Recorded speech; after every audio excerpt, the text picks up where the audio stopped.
نحمده ونصلي على رسوله الكريم اللهم صل على سيدنا ومولانا محمد النبي الأمي وعلى آله وأصحابه وبارك وسلم۔ میری معزز خواتین و حضرات، عید کی چھٹیوں کے وقفے کے بعد آج درس جو ہے وہ شروع ہو رہا ہے۔ سورۃ الاعراف کی آیت وَاذْكُرْ رَبَّكَ فِي نَفْسِكَ تَضَرُّعًا وَخِيفَةً وَدُونَ الْجَهْرِ مِنَ الْقَوْلِ بِالْغُدُوِّ وَالْآصَالِ وَلَا تَكُن مِنَ الْغَافِلِينَ۔ یہاں ایک مسئلہ سمجھیں۔ اہل سنت والجماعت احناف کے نزدیک جب نماز جماعت سے ہو رہی ہو اور امام جب سورۃ فاتحہ ختم کرے تو مقتدی آمین کہیں۔ اب مسئلہ یہ ہے کہ آمین آہستہ کہنی ہے یا آمین بلند کہنی ہے۔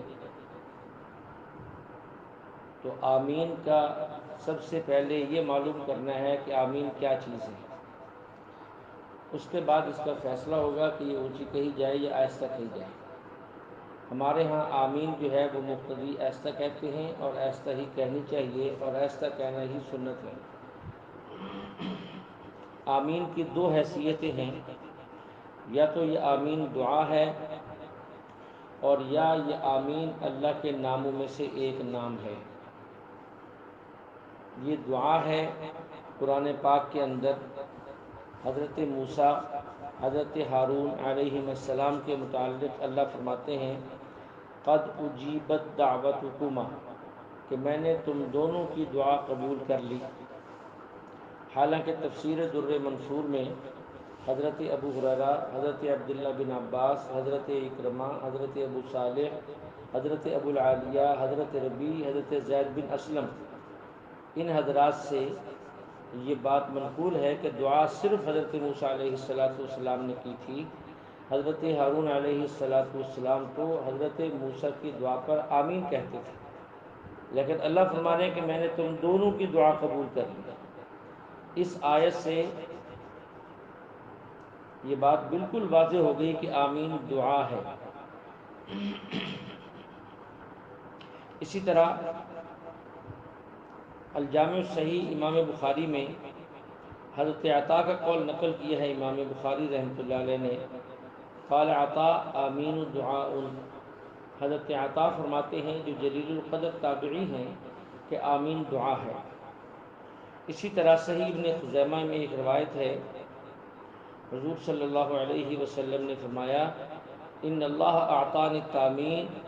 اللہ تعالیٰ نے مجھے آمین عطا کی ہے جو مجھ سے پہلے کسی نبی کو نہیں دی گئی۔ ہاں اتنی بات کی ہے کہ حضرت موسیٰ علیہ السلام کی دعا پر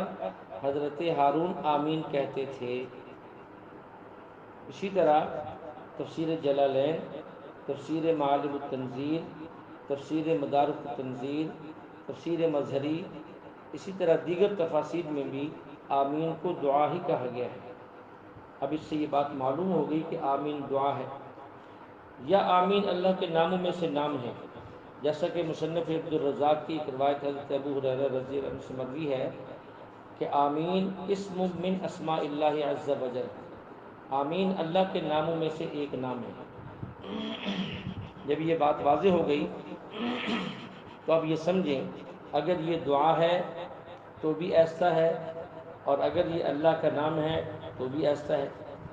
قرآن پاک کے اندر وضاحت ہے، اللہ فرماتے ہیں وَاذْكُرْ رَبَّكَ فِي نَفْسِكَ، اللہ کو اپنے دل میں یاد کرو۔ اگر یہ اللہ کا نام ہے تو اسے بھی دل کے اندر یاد کرنا ہے، ایسا کہنا ہے۔ اور اگر یہ دعا ہے، دعا کے بارے کے اندر بھی قرآن مقدس میں ہے ادعوا ربکم تضرعا وخفیا، کہ تم اللہ سے مانگو عاجزی کرتے ہوئے اور آہستہ آہستہ۔ دعا ہے پھر بھی آہستہ ہے، اور اگر یہ اللہ کے ناموں میں سے ایک نام ہے تو پھر بھی آہستہ ہے۔ قرآن پاک سے اس کا واضح ثبوت ہے۔ اسی لیے شوافع میں سے ان کے بہت بڑے مفسر، منطقی اور فلسفی مناظر امام فخر الدین رازی رحمۃ اللہ علیہ نے اس مقام پر آ کر اپنے ہتھیار ڈال دیے اور یہ فرمایا کہ اس موقع پر امام صاحب کی دلیل جو ہے وہ مضبوط ہے، اس کے مقابلے میں دوسروں کی دلیل جو ہے وہ کمزور ہے۔ اب اس سے مسئلہ بالکل واضح ہو گیا کہ قرآن مقدس کے اندر یہ بات معلوم ہو گئی کہ آمین کو ایسا کہنا چاہیے، دعا ہے تو بھی ایسا ہے، اور اگر یہ اللہ کا نام ہے تو بھی ایسا ہے۔ اس کے بعد احادیث کے اندر ہم دیکھتے ہیں کہ اللہ کے نبی علیہ السلام نے کیا فرمایا۔ الجامع صحیح بخاری میں، سنن نسائی میں، سنن ابی داود کے اندر حضرت ابو ہریرہ سے روایت ہے کہ حضور علیہ السلام نے فرمایا، جب امام غیر المغضوب علیہم ولا الضالین کہے تو تم آمین کہو۔ اس وقت فرشتے بھی آمین کہتے ہیں، بس جس کی آمین فرشتوں کی آمین کے ساتھ موافقت ہو گئی اس کے سابقہ گناہ معاف کر دیے جائیں گے۔ دوسری حدیث صحیح مسلم کے اندر حضرت ابو ہریرہ سے روایت ہے کہ حضور علیہ السلام نے فرمایا، جب قاری یعنی امام غیر المغضوب علیہم ولا الضالین کہے تو مقتدی آمین کہے۔ جب اس کا قول یعنی آمین آسمان والوں یعنی فرشتوں کے قول کے موافق ہو گیا تو اس کے پہلے گناہ معاف کر دیے جائیں گے۔ اسی طرح جو ہے ایک اور روایت حضرت ابو ہریرہ رضی اللہ عنہ سے مروی ہے، حضور صلی اللہ علیہ وسلم نے فرمایا، جب امام غیر المغضوب علیہم ولا الضالین کہے تو آمین کہے، پس اہل زمین سے جس کی آمین آسمان والوں کے ساتھ موافقت ہو گئی اس کے پچھلے سارے گناہ معاف ہو جاتے ہیں۔ اب ان روایات سے یہ بات اچھی طرح واضح ہو گئی، اور اس پہ غور بھی کرنا چاہیے کہ فرشتوں کی آمین کیا ہے۔ ہمیں معلوم ہوا کہ فرشتوں کی آمین میں 3 چیزیں پائی جاتی ہیں۔ نمبر 1، وہ بغیر سورۃ فاتحہ پڑھے سورۃ فاتحہ کے اختتام پر آمین کہتے ہیں، جیسا کہ ہم کہتے ہیں۔ نمبر 2، ان کی آمین کا وقت خاص وہی ہے جب امام ولا الضالین کہے، اور ہم بھی اسی وقت کہتے ہیں، نہ وہ اس سے پہلے کہتے ہیں نہ وہ اس کے بعد کہتے ہیں۔ تیسری چیز، ان کی آمین کی آواز ہم نے کبھی نہیں سنی، اور ظاہر ہے کہ وہ آہستہ آواز سے کہتے ہیں، اسی لیے ہم بھی آمین آہستہ کہتے ہیں تاکہ ہماری آمین فرشتوں کی آمین کے ساتھ موافقت کر جائے۔ چوتھی حدیث صحیح مسلم میں حضرت ابو موسیٰ اشعری رضی اللہ عنہ سے روایت ہے کہ حضور صلی اللہ علیہ وسلم نے ہمیں نماز باجماعت کا طریقہ سکھایا اور فرمایا کہ صف سیدھی کر لو، پھر تم میں سے ایک امام بن جائے، جب امام اللہ اکبر کہے تو تم بھی اللہ اکبر کہو، جب امام غیر المغضوب علیہم ولا الضالین کہے تو تم آمین کہو، خدا تم سے محبت کرے گا۔ پھر جب امام اللہ اکبر کہہ کر رکوع کرے تم بھی اللہ اکبر کہہ کر رکوع کرو، اور امام رکوع بھی پہلے کرتا ہے اور رکوع سے سر بھی پہلے اٹھاتا ہے۔ جب امام سمع اللہ لمن حمیدہ کہے تو تم ربنا لک الحمد کہو۔ اب دیکھیے اس کے اندر کتنی باتیں اللہ کے نبی نے ارشاد فرمائی۔ تکبیر رکوع کا بھی ذکر ہے کہ تم بھی کہو وہ بھی کہے، تو اس سے یہ بات بالکل 100% واضح ہو گئی کہ آمین جو ہے وہ فرشتوں کی آمین کے موافق ہوگی تو اللہ جل شانہ پچھلے گناہوں کو معاف کر دیں گے۔ ایک اور حدیث جو ہے سنن نسائی کے اندر، سنن دارمی کے اندر، صحیح ابن حبان کے اندر، مسند احمد کے اندر ہے، حضرت ابو ہریرہ سے حضور صلی اللہ علیہ وسلم نے فرمایا، جب امام غیر المغضوب علیہم ولا الضالین کہے تم بھی آمین کہو، بے شک فرشتے بھی آمین کہتے ہیں اور امام بھی آمین کہتا ہے، بس جس کی آمین فرشتوں کی آمین کے موافق ہو گئی اس کے پچھلے گناہ معاف کر دی جائیں گے۔ اسی طرح جو ہے ایک اور حدیث عرض کرتا ہوں، دارقطنی کے اندر حضرت علقمہ اپنے باپ حضرت وائل بن حجر سے نقل کرتے ہیں کہ حضور صلی اللہ علیہ وسلم کے ساتھ میں نے نماز پڑھی، جب آپ نے والضالین پڑھا تو آمین کے وقت اپنی آواز کو پوشیدہ کیا۔ ایک اور حدیث مصنف ابن ابی شیبہ کے اندر ہے، فرماتے ہیں کہ میں نے حضور صلی اللہ علیہ وسلم نے جب والضالین پڑھا اور آمین کہی تو اپنی آواز کو پست کیا۔ اسی طرح ایک اور روایت حضرت حسن فرماتے ہیں کہ حضرت سمرہ بن جندب رضی اللہ عنہ اور حضرت عمران بن حسین رضی اللہ عنہ کے درمیان میں آپس میں کچھ مباحثہ ہوا۔ حضرت سمرہ بن جندب نے بیان کیا کہ مجھے خوب یاد ہے کہ حضور صلی اللہ علیہ وسلم نماز میں 2 سکتے کرتے تھے، یعنی 2 جگہوں پر کچھ دیر کے لیے خاموشی اختیار کرتے تھے، ایک تکبیر تحریمہ کے بعد اور دوسرا غیر المغضوب علیہم ولا الضالین کے بعد۔ حضرت عمران بن حسین نے کہا کہ نہیں، اور پھر یہ مشورہ ہوا کہ ہم اپنے اس اختلاف کو حضرت ابی بن کعب کے پاس لکھتے ہیں، وہ جو فیصلہ فرمائیں گے ہم تسلیم کر لیں گے۔ چنانچہ ان کو لکھا گیا، انہوں نے جواب دیا کہ حضرت سمورہ صحیح کہتے ہیں کہ اللہ کے نبی علیہ السلام 2 سکتے کرتے تھے۔ یہ روایت جو ہے حدیث کی مختلف کتابوں کے اندر موجود ہے، مصنف ابن ابی شیبہ کے اندر بھی ہے، آثار السنن کے اندر بھی ہے، اور بھی دیگر کتب کے اندر یہ روایت موجود ہے۔ اب یہ سکتے کیا تھے؟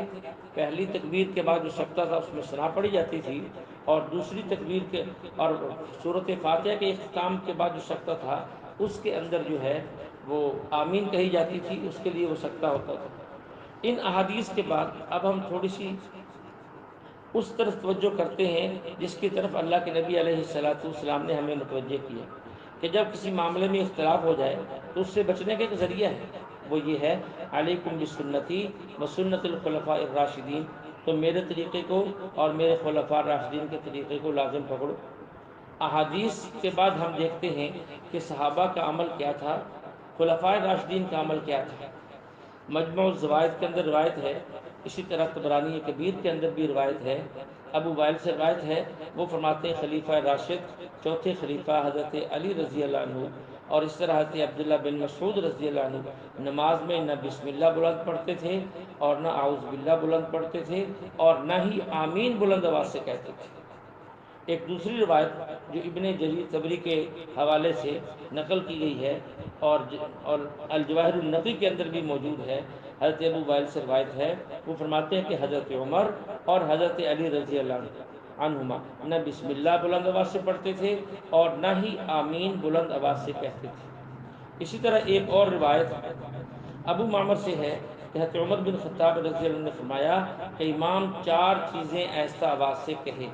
4 چیزیں ایسا آواز سے پڑھے، 1 اعوذ باللہ، نمبر 2 بسم اللہ، نمبر 3 آمین، نمبر 4 ربنا ولک الحمد۔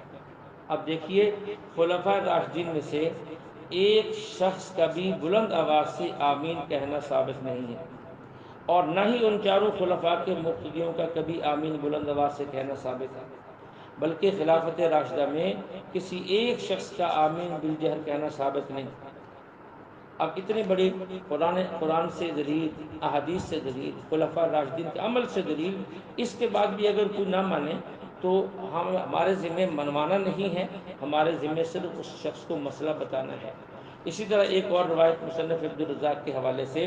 حضرت ابراہیم نخعی رحمۃ اللہ علیہ کا فتویٰ ہے کہ امام جو ہے وہ 5 چیزوں کو ایسا کہے، سبحانک اللہم، نمبر 2 اعوذ باللہ، نمبر 3 بسم اللہ، نمبر 4 آمین، نمبر 5 ربنا لک الحمد۔ اب یہاں اس بات کو اچھی طرح ذہن نشین کر لے، وہ یہ ہے کہ ابراہیم نخعی رحمۃ اللہ علیہ سید التابعین ہیں، کوفہ کے مفتی تھے جو دارالعلم تھا، علم کا شہر تھا، ہزاروں محدثین فقہا وہاں رہتے تھے،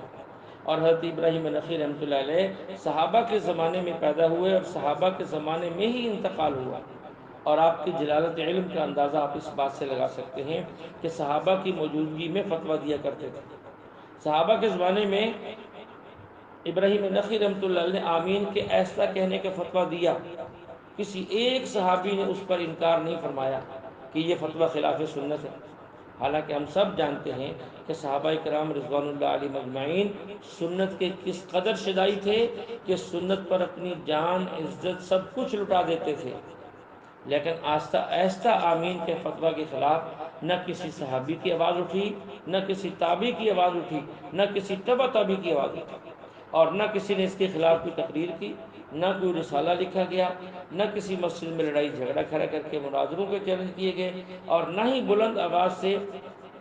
آمین نہ کہنے والوں کو معاذ اللہ یہودی یا مخالف سنت و کتاب کی القاب سے نوازا گیا، قطعاً ایسا نہیں ہے۔ حتیٰ کہ وہ صحابی حضرت وائل بن حجر جن کی روایت کو آمین بالجہر کے لیے بطور دلیل پیش کیا جاتا ہے، وہ صحابی بھی اس وقت کوفہ میں موجود تھے، انہوں نے بھی حضرت ابراہیم نخعی رحمہ اللہ کے فتویٰ کے خلاف نہ تو حدیث پیش کی کہ میں نے اللہ کے نبی سے سنی، بلکہ نہایت پرسکون ماحول تھا، اور جو ہے کسی نے فتویٰ نہیں دیا، کوئی جھگڑا کھڑا نہیں ہوا۔ یہی حالت ہمارے پاک و ہند کے اندر تھی انگریز کے آنے سے پہلے، پرسکون ماحول تھا،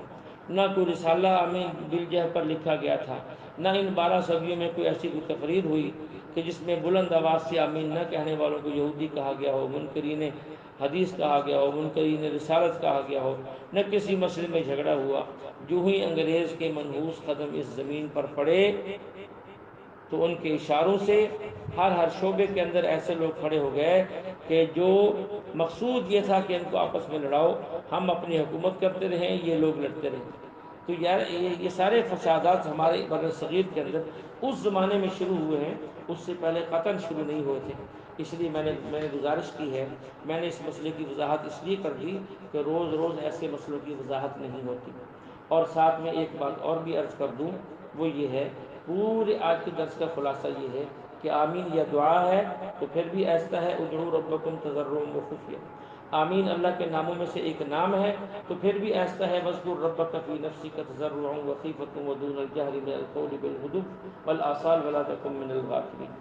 یہاں آخر میں ایک بات ہمارے مولانا الیاس گل منصف فرمایا کرتے ہیں کہ عجیب بات یہ ہے، نہ ماننا ہو تو پھر 100 بہانے ہیں، کہ ایک آدمی کہنے لگا جی کہ تم تو یہاں یہ کہتے ہو کہ دعا ایسا مانگنی چاہیے، اور تمہارے اجتماعوں میں، تمہارے جلسوں کے اندر اور ایون کے بڑے اجتماع میں دعا اونچی اونچی مانگی جاتی ہے، ہر چیز جو ہے زور زور سے کہی جاتی ہے، ادھر تم دلائل ایسا کہ دے رہے عمل تمہارا اس کے خلاف ہے۔ تو اس بات کو اچھی طرح سمجھیں۔ وہ گزارش یہ ہے